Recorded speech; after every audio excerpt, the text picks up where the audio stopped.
Hi guys. Today I'm gonna talk about safety of the essential oils. Why is it important? Are they not safe? I'm not saying they're dangerous or something. I'm just saying that everything that don't know how to use properly might be dangerous. Even a toothpaste or something, ridiculously easy to use. And when it comes to essential oils, there are so many components and there are so many things that you need to consider sometimes when you're, especially when you're pregnant or when you have some condition or health issue, that I think it's worth paying attention to the safety and what can you do and what can you avoid in order to use the essential oils safely. I made a presentation for us today as well. Here it is. Very important is the presentation I made before about the dilution rates and the carrier oils. The safest way how to use essential oils is to dilute them. That's why I'm telling you, if you didn't watch that, go ahead and watch it before you watch this one. All right. So how to safely use essential oils and why sometimes less is more. Go. Okay. Here we are. Very important. This presentation will be divided into a smaller presentation, one about photosensitivity, epilepsy, asthma, and allergy, and the second one about pregnancy, babies, and children, just for you to know. So, as I told you, it's really important to dilute your essential oils with carrier oil. This is the safest way how to apply essential oils topically without irritating and overpowering. Yes, there is something like overpowering or overdose in essential oils. I've heard the story. I've read the story about one woman. I put a link at the very end of this presentation for you to read the whole article yourself. And I included some pictures of her.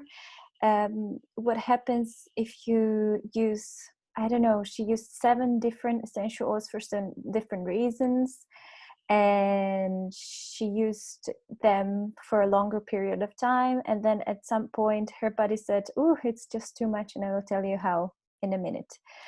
Then never use water if you experience irritation. I have a story for that as well. I have a friend, she put peppermint essential oils here on her forehead and on her temples because of a headache she was having, and then she went to exercise. She was running a lot in a gym, and she started sweating. Of course, the sweat brings the oil into your eyes, and then she said it was a hell on earth. And it was really good that she knew that she should not use water, because water cause more irritation. So you should always use another oil, carrier oil, to dilute this essential in your eyes, to put it away from your eyes, basically. So never, when you have irritation, never use water, because water doesn't do anything with it. It just causes more irritation. That's important for you to know. So every time when you try a new essential oil, I personally suggest put 1 drop on your skin, dilute it, like 1% dilution, for example, and just leave it there for a day and then see how it reacts. If there is no reaction, you're ready to go. 3, don't apply essential oils to sensitive area. Of course, it's kind of obvious for me. You would not put essential oils in your ears, on your eyes, or mucous membranes. They can really burn, and there's some really powerful ones that really cause pain. I would never put them in these sensitive areas on my body. So please don't do it as well. But if it happens by mistake, you know how to approach it. Dilute it with a carrier oil. Okay. So, oopsie, here is another one. Yeah, first, photosensitivity, or sometimes called phototoxicity. That's the picture of the woman I was telling you about. This is what happens. I think she put bergamot as a perfume on her neck, and then she went to watch the baseball game of her son, and she was on the sun for a long time, and then she had this rush. And this is what's going to happen if you use citrus oils. And then you go on a sun, because they absorb sunlight or radiant energy more intensely than your skin naturally would. You will want to check the label of oil. Usually it's written on them if the oils are really good.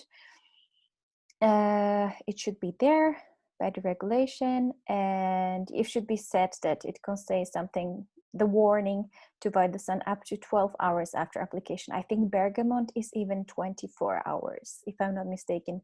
So my personal suggestion, just don't use citrusy oils when you go outside. Use them more as a,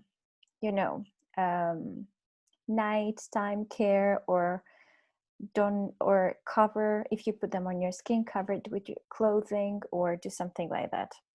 Even though some essential oils, they're citrusy, they're not phototoxic. Why? Because they're not cold pressed. The juice is different there. If they're steam distilled, like lime still distilled or lemon is still steam distilled, they're not photosynthetic, but I would not risk it.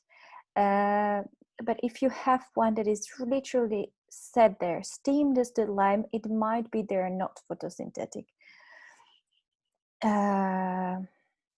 There, epilepsy. You should be very careful with essential oils that work powerfully with the nervous system, like camphor, eucalyptus, fennel, hyssop, rosemary, sage, and woodworm. They should be avoided altogether.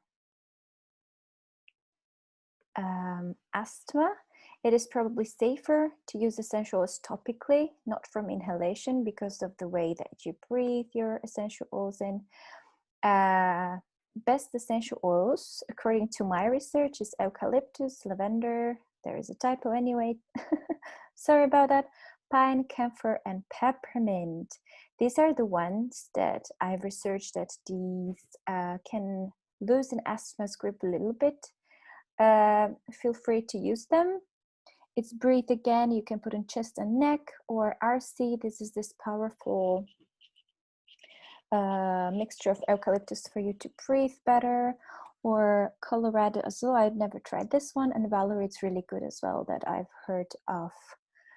Asthma is something that you should be careful with essentials. Probably I would start diluting on the lower rates, and then I will go to the normal rates, just to make sure that you don't have any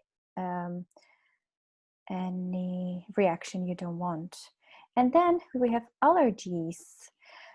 The best trio for allergies is lavender, peppermint, and lemon, that I really advise you to maybe make your own roll-on when you go somewhere outside and you have allergy, or you put it in your necklace if you have one. And this is a nice sinus allergy calming roller blend that is with copaiba, frankincense, peppermint as well. What else? Yeah. When you're allergic to something specific that is outside, it's really hard to be outside. I know I have allergy, like eye allergy. My eyes gets all swollen, and this can help you to go through it, because lavender is calming, and lemon helps your immune systems to fight whatever is there to fight, and peppermint, it makes it breathe, and the circulation is better. So these are the three that I really advise. And but if you're first time ever using these oils as well, I would suggest you to dilute it on your skin first, just to make sure there is no other allergy reaction. Plus, be careful with lemon, is photosynthetic, so if you put